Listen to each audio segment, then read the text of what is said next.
का पालन करेंगे तो आपके बच्चे करेंगे।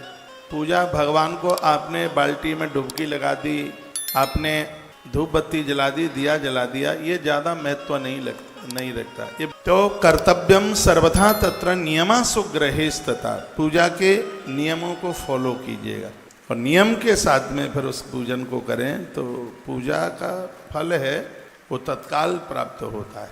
तत्पश्चात भगवान शंकर को शंख पुष्पी बहुत ज़्यादा प्रिय है, उसके फूल भी आते हैं, वो चढ़ाइए।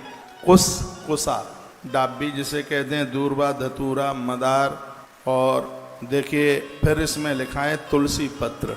2 बार से महापुराण में तुलसी पत्र के लिए बात कही गई। एक तो कल 14 नंबर के अध्याय के 28 नंबर के श्लोक में तुलसी पत्र चढ़ाने के लिए कहा, और 13 नंबर के अध्याय में भी 63 नंबर के श्लोक में तुलसी चढ़ाने की बात कही गई। 2 बार ये बात आ गई है। श्लोक बोले देता हूँ।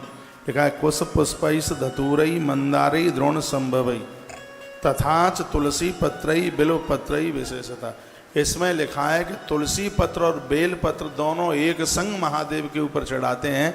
इस श्लोक में लिखा है तो भगवान महादेव बहुत ज़्यादा राजी होते हैं, भारी प्रसन्न होते हैं। ये मैं पहली बार बात बोल रहा हूँ।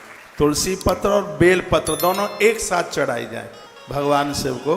ये 63 नंबर का श्लोक है और 13 नंबर का अध्याय है, श्लोक नंबर 63, और रुद्र संहिता का पहला खंड है जिसका नाम है सृष्टि खंड। इसमें लिखा है कि विशेष रूप से ये दोनों चीज़ें जब चढ़ाई जाती हैं तो एक विशेष रूप बन गया है, विशेष रूप से।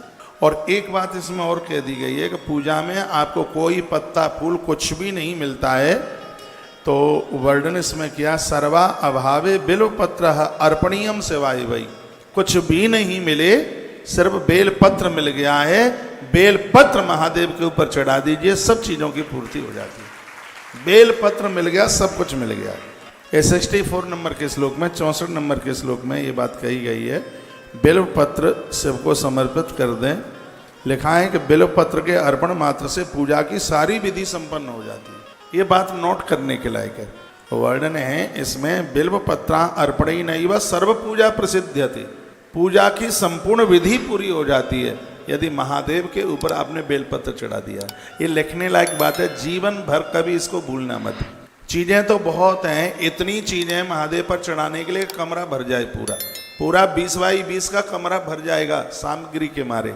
हो सकता है पूरी सामग्री 20 बाई 20 के कमरे में आ भी ना पावे, लेकिन इसमें एक जो सुंदर बात कही है वो है बिल्व पत्रा अर्पणी नहीं व सर्व पूजा प्रसिद्ध थी।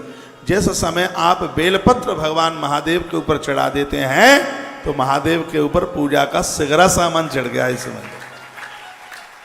इसलिए पूजा में, नारायण सालराम की पूजा में तुलसी पत्र का होना जरूरी है, और भगवान शिव की पूजा में बेल पत्र का होना बहुत ज़्यादा जरूरी है।